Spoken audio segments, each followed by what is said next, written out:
This lesson, I want to show you some more examples of selectors. So just to understand that they work similar in the similar way that whenever we're applying CSS. So if I was to take a look at my selectors here within my CSS and I want to make a selection of my list items, so I can select all of the list items, or I could be more specific. I could go ordered list items, and we can be specific on the different element that we want to select.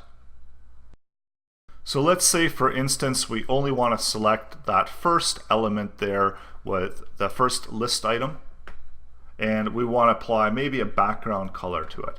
So when we're using CSS, we have the option to select out something like first child here, and this is going to allow us to update that first child element from the list items. We can add in a background color, and let's make it aqua so it really stands out there. Go back out and refresh it, and this gives us the ability to apply styling to that first element and only within that first element.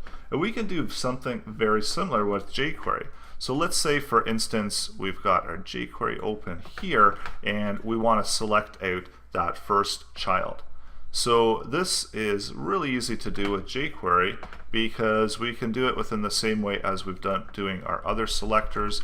So we just specify it by the $, and then we just quote and add in that selector information. So we've got first child there, and let's update some of that text within there.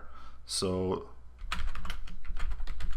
just type in first child there. So now whenever we go out here, we see that we're able to select it in that same format as we're using within CSS. And this is what makes jQuery really easy, because if you're familiar with CSS, making the selection process of your HTML elements makes it a lot easier because the syntax is relatively the same, if not the same.